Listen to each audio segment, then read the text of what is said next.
I'm serious when I say don't play this deck. It's not optimized at all. It's really stupid, but it's really fun. Like, just look at it. It's a stupid combo deck. I mean, at face value, it looks like your regular run-of-the-mill Dimir control list, right? You got a bunch of removal, you got a bunch of counter spells, a bunch of draw, and one dude to help you finish the game. So, at face value, seems pretty simple and straightforward. But here's where it gets stupid. Archfiend of the Dross makes you lose the game if you can't remove more counters from it. So, the combo is to give Archfiend of the Dross to your opponent either on the turn that the last counter is going to be removed, or by using Render Inert to remove all the counters and then give it to your opponent using Fateful Handoff. This is easily one of the dumbest decks I've ever built, but damn if it isn't fun. Yeah, let's just go play some games and I'll show you what I'm talking about. Okay, so here we are in our first game. We are against a person named Daisy Kays. So, looks like we're after Mulligan 1. We sent a card back. We got a few lands, we got Impulse, and we got a couple of bits of removal. So, nothing too shabby. So let's see what our opponent's doing. Alright, say they drop in a Broker's Hideout. So they like to play with their fetch lands. Can't blame them too much. Alright, drew another Impulse. I think we're going to wait until the end of our opponent's turn to cast it. Okay, Courier's Briefcase. So that right there tells me that our opponent's playing some kind of ramp deck, possibly a domain style deck. Alright, we drop the Impulse. I think we might want this. Yeah, we want the Celestis here. Okay, Darkslick Shores comes out, and then we drop a Celestis. I love the Celestis. It's probably my favorite mana rock ever. Just the fact that it allows you to draw, throw away cards you don't need, maybe even fill the graveyard with reanimation targets. It's just so good. Not to mention it helps you stabilize against mono red. Okay, let's go ahead and play our Archfiend of the Dross. This is honestly really, really good. Like, I was pleasantly surprised at how good Archfiend of the Dross ends up being. Not just as a combo piece, but just as like a regular beater. Alright, draw a land, lay it. Alright, we just start beating in for 6. Alright, the Celestis is going to trigger now. Okay, so we're going to draw a card. We're going to throw away one of our Go for the Throat, so we're not really needing it at the moment. Okay, we got a Nissa. I think we'll just dissipate that.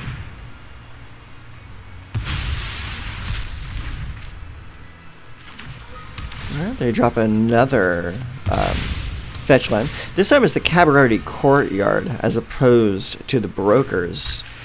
So he's playing a little bit of everything. So he's definitely playing Domain. Alright, he wants to play another Nissa.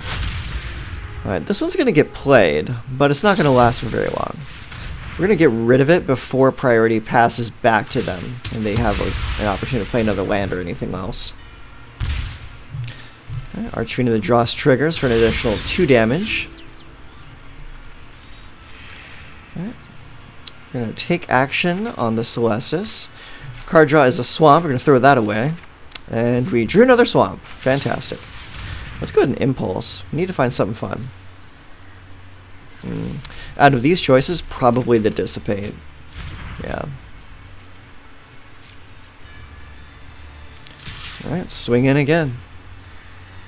Bam. Alright, they got roughly 1 turn remaining. Alright, they're going to play Ren in 7, and I'm going to say hell no to that, because the token that generates has reach and can prevent me from winning the game. Because there are only 2 oil counters left on the Archfiend. Alright, my turn. We drop it. Okay, we got a Thirst for Discovery, so we need to use this now in hopes that we can... Yes, there it is. Alright, do we discard the basic land? We do. Okay, let's go and play the land, untapped thankfully. And then we swing for 6. This right here is kind of just a red herring. Make them think that we don't have the combo. And then we cast the Fateful Hand off. Draw 4 cards. It goes to our opponent. And that's the game. Combo works. Oh. Okay, so our next opponent is a guy called Mr. Ham. Loving these names, by the way. Keep up the creativity. Okay, so we're C3 lands. And we got both of our colors, so that's good. We got 2 cutdowns, a Celestis, and a Fateful Handoff. So our opponent plays a Beamtown Beatstick. I'm hovering over this right now because I have no idea what this does. I've never played it. I've never seen it played. Not even in draft. Okay, so it looks like our opponent is playing a Boros equipment style deck. So he's just laying out as many equipments as possible right now. Okay, plays a Blade Hold War Whip. When that comes in, it triggers 4 Mirrodin, but that's not going to help you against Cutdown. Alright, play the Shipwreck Marsh into a Celestis. And thankfully the Celestis comes in untapped, so we have access to Cutdown if they play another creature. And there it is. Let's wait for them to try to equip. Make them waste as much mana as possible. And then boom, off you go.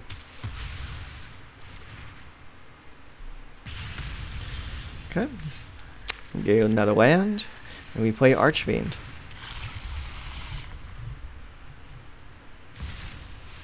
Alright, opponent plays Alish Norn. I was not expecting to see that out of this deck, but either way, go for the threat, takes care of the problem. Okay, play a land, and then we swing in for 6.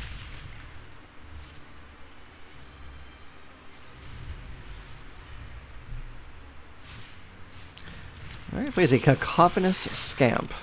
So I think his plan here is to just load up a creature like Scamp or that Balduvian Barbarian from earlier and just like maybe like fling it or something like that to just do a lot of power-based damage. At least that's what I'm assuming. Okay, we draw a Dissipate. That keeps us nice and clean. So whatever they play on the next turn, we're just going to cancel it. Okay, so we drew a land. We're going to throw the land away. And, yeah, so we got Sweeping Lookout. Do we counter it? Yeah, I think we do. Yeah, okay, we countered that. So our next turn, we are going to remove the... Oh, well, we would have had the combo, but they decided not to play the game. No big deal. Alright, next game. We're looking at Serenity Bainbridge. That's just a cool name. I like that name a lot. Bravo to you. Alright, we got Evolving Adaptive on the board. Okay, so we got blue, we got black, we got all of our colors. We got Impulse, which we're probably going to play at the end of their turn. And yeah, that's it.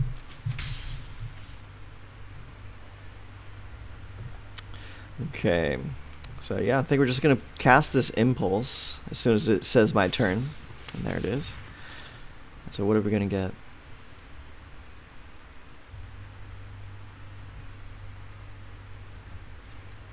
Alright, looks like we're taking the Make Disappear. And it looks like our opponent is playing mono green. So we just need to hold on to that Make Disappear and see what we can do on our next turn.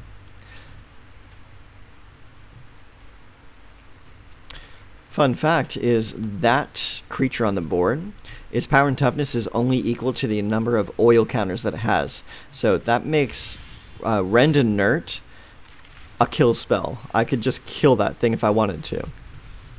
But it's just a 1/1. It's not a threat.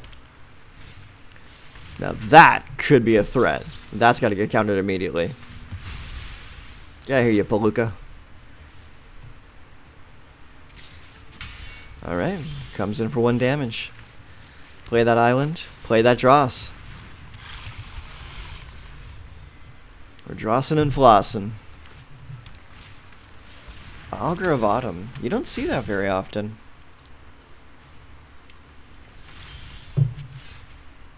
Okay. So we drew some more removal. We play a second Archfiend.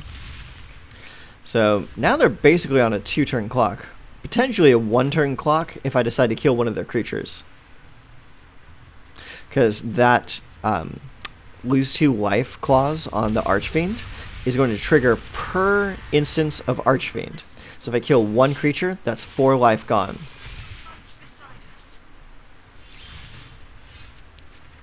But thankfully, they have no reach, they have no untapped mana, they have no way to stop me. So we're coming in. Bam, bam. And that's the game. Great thing about this deck is it doesn't need the combo to win. Okay, so I see we got all 3 lands. That's usually my criteria for keeping a hand, is does it have land. So we got removal, render inert, Archfiend of the Dross, and we got the Faithful Handoff. So we have the combo, we just need to live long enough to pull it off. Our opponent for this game is Gandalf the Hoof. Bamboo Grove Archer. I'm not sure why you're playing that card, unless you're just really scared of flying creatures. Yeah, I'm hovering it right now because sometimes I need to read the card too.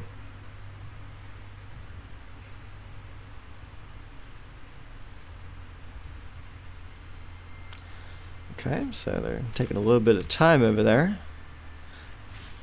Okay, so they play Gwenna. Gwenna is great for ramp.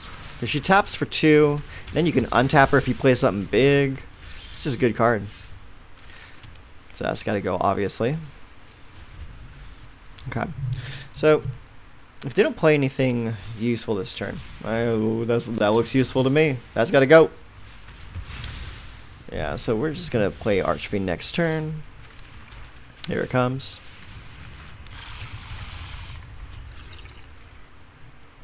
Okay, so we have the combo, so we have to either just wait him out or just beat him down. One of the two. It usually doesn't take that long. Okay, so they play Anissa.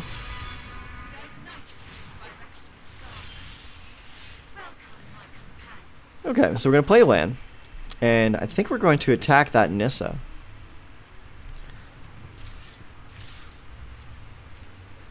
But here's the thing that I forgot. I forgot that little guy has reach. So I'm like, well, damn. Okay, so now we have to use Render Inert on the Planeswalker. Get rid of all those loyalty counters. There we go. Alright, we draw a card. Your card goes away. And now we just chill. We got the Go for the Throat we can cast next turn. Or at the end of this turn, depending on what they play. Okay, they're going to play Fight Rigging. So that's going to come down. They're going to hide away a card. And then when they try to put the counter on their creature, we're just going to kill it. Give them a little bit of false hope. Alright, bing, bang, boom. It's gone. You lose 2 life in the process. You're at 12. So you have 2 turns. So we're going to swing for 6. And it's a little too early to send him over. We have to wait another turn. But that's if he can survive the 6 damage coming this next turn. Yeah, let's counter that. And looks like curtains for our friend Mr. Gandalf. Let me draw some cards. I'm honestly surprised he hasn't just... Oh, there's the concede. There we go. Good game. Okay. So, we're up against Mr. Soggy Taco Shell. Another great name. So we got a couple lands, and we're kind of hoping that we draw into a third so we can play the Celestis. If we can, okay, so we have one more turn to draw into a land, so we can play the Celestis on curve. Otherwise, we might be boned. Okay, awesome, perfect timing. All right, play the Celestis. I'm surprised our opponent didn't counter it. They are playing blue. They play a Malcator's Watcher. Very interesting. Not a card you see a whole lot. Okay, so I think we're going to play the Archfiend of the Dross here. Now, still no counterspell, so how's our opponent going to react to this?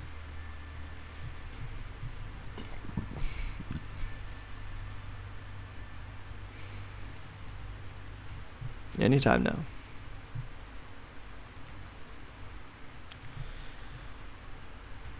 This is one of my pet peeves, is people that take too long to make their decisions. Yeah, so like you saw you had Stasis Field in your hand. A great pacify effect. Honestly, it's better than pacify because it removes the all the text off the card as well. It's like it's just an all-around good card. Okay, so what do we have here? So I think we're going to use Fateful Handoff right now and just send it on over, draw 4 cards. Because that card is completely useless to us at this point. And we're going to cut down the Malcator's Watcher. They're going to draw a card off of it. The only reason we cast Cut Down in that moment is because otherwise we would have had to discard it. Okay, so they play a Biolume Egg.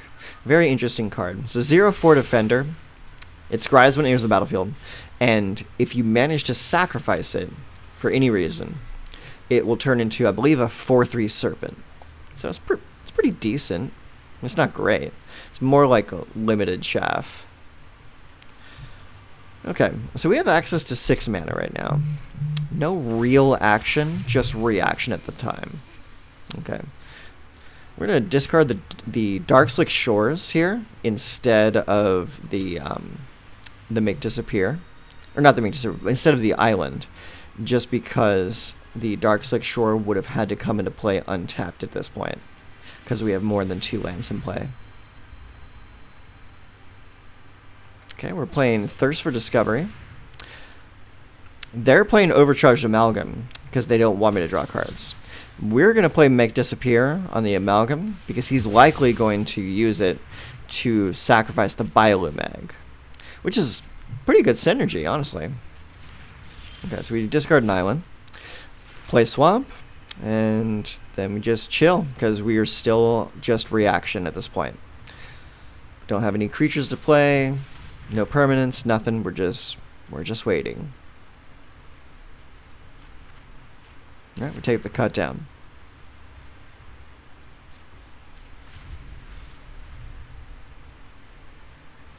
And yeah, at this point we're just chilling, waiting to see what our opponent does. Okay, our opponent plays Invasion of Segovia, a very interesting spell. We decided to counter that one though. Yeah, that one could potentially get out of hand pretty quickly. Okay, he's gonna play the Expendable Lackey.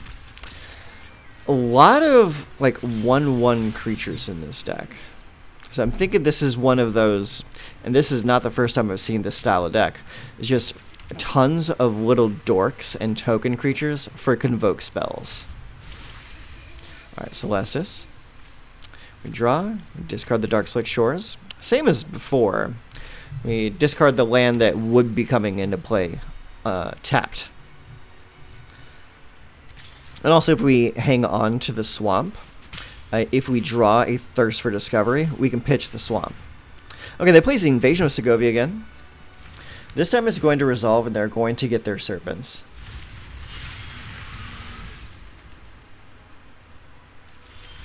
Okay. Draw for turn gives us a Make Disappear. We're going to play the land now. We got all the mana in the world. I mean, we could do whatever we want to. We just need to draw the right cards. Okay, so we're going to activate the Celestis during the main phase. Hell yeah, there's the Archfiend. We need to discard a card here. So what are we going to discard? Yeah, go for the Throat. Yeah, because they're not really playing any, like, valuable targets at the moment. Okay, so we're drawing again because we did not play any spells that turn. The only thing we did that turn was activate the Celestis for draw. And since it was nighttime, we activate it, that flips it to daytime, and then if we still don't play anything during the turn, the Celestis activates a second time in that same turn. So we can effectively pay 3, draw 2. So if there's any draw-go enthusiasts out there, you know what we're talking about. Alright, so unfortunately, I can't stop this one because they have 2 mana open, and I only have Make Disappear to counterspell this. So that's going to come in. It's going to make 2 more guys. And right now, I'm really wishing I had a board wipe. Alright, play the land. We're going to play Archfiend of the Dross. And now we kind of just play the waiting game. Because we want to keep this open as a blocker just to kill their attackers. And make them lose 2 life in the process.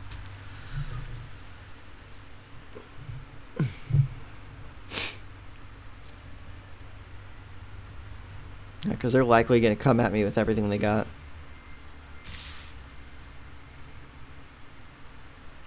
Bring in the last one. Yeah, there you go.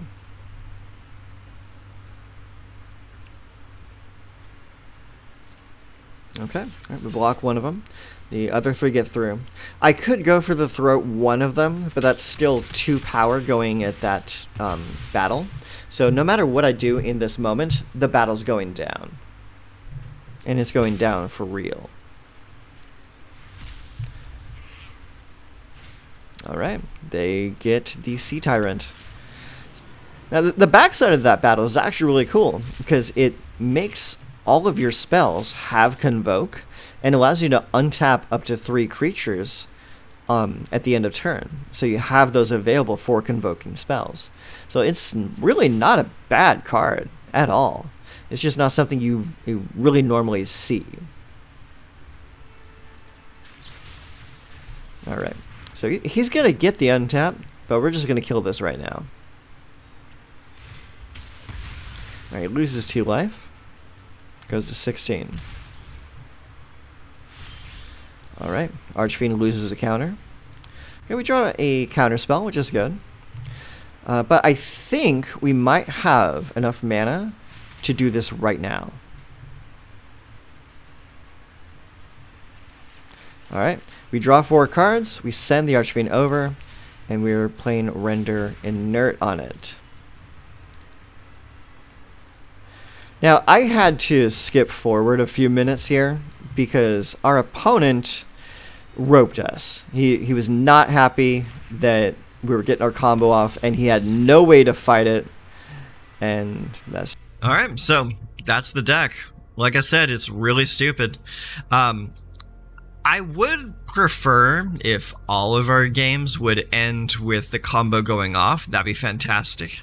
But with Archfiend of the Dross just being a solid beater at 4 mana, and the fact that you make your opponent lose 2 life every time you kill one of their creatures, it makes it a pretty formidable creature to kill your opponent with. I mean, 6/6 flying on turn 4 is really nothing to scoff at. Or play it a little bit later with some counterspell backup. But yeah, that's the deck. I'll put a deck list link in the description down below, so you can try it out yourself if you want to. But buyer beware, this deck is stupid. All right, have fun.